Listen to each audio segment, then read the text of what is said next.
pagpili niya. Ignan abay, pagbilin yun niya. Not only remaining or abiding in Him, but Jesus said, my words. Amen? Remain in you. Dili lang kay, wag kay absent siguro pa ka sa simba, pero kung wapog ka ani, something lacking.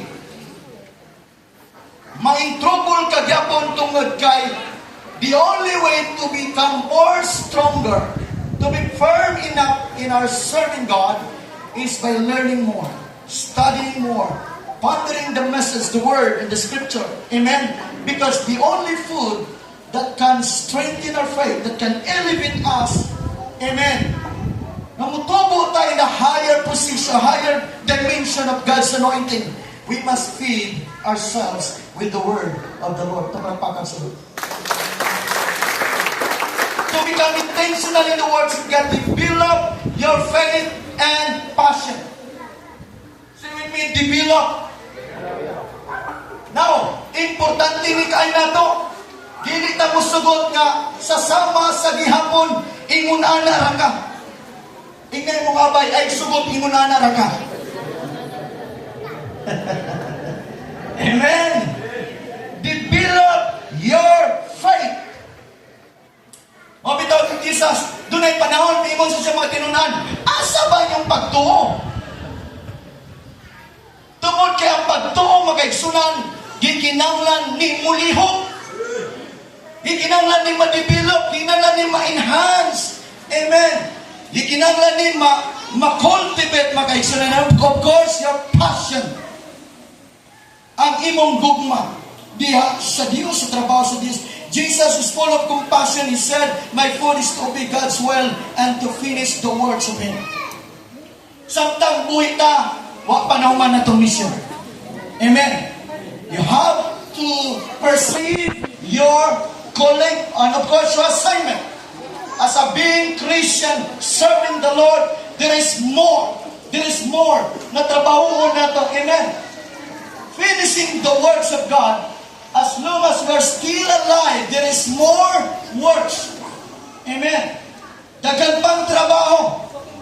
Unsa ba'y trabaho ni nato makaigsunan? Or even kaninyo as a members, di na kinanglamin ka nga, haya na siguro mapastor ko, haya ko magwali, o haya ko mag-share, haya na siguro mag-teacher ka, no. It doesn't matter. Unsa pa nga position nga gusto unta nimo. Pero mag-matter ni karon. The moment you heard the call or the message, mauna ang panahon nga gusto sa Ginoo na makahimo ka pag-relay sa uban. Like this Samaritan woman, right after he heard the words coming from Christ, wa siya nahimutang. Miras siya, midagan siya, and then he tells the community about Jesus. Amen. May siguro, kaya na siguro makahuman ko Bible School, maka-eskwela ko Bible School. No, pagsugod ka ron, dapat mangandoy nakadaan ka ron. You have to be intentional. You have to be intentional even now. And then asking the Holy Ghost, what must I do now? Lord, use me. I must to be intentional in serving God. And of course, you have to learn the principle of the scripture. How to obey God's will. How to finish the words of God. But now, magsugod sa imong decision to be intentional na magpagamit ka sa Ginoo, willing ka musulti sa uban.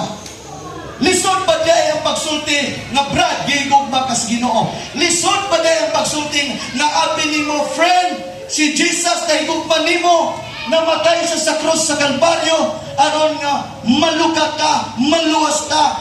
He paid all our sins. Lisod ba diya ang pag-ingon, mga igsoon, maghinulsulta kay kitang tanan na kasalan. That's the only message na gikinanglan sa mga tao karong panahon. Amen. Di na kinanglan nga iwali pa nimo nga itong reliyon. Amen. Unsay nga mensahe nga gikinanglan sa mga tao karong panahon is the message of the gospel. It's the message of the cross, the finished works of the cross. That's the only message. karon ang panahon nga di ta magtinapol sa trabaho sa Ginoo. Kay mosugot ka sa dili ka decoration sa church. You are called to obey this command. Amen. The Great Commission is simply to preach Jesus. Kapalakpakan sa Lord. Atong babae, kaya sabi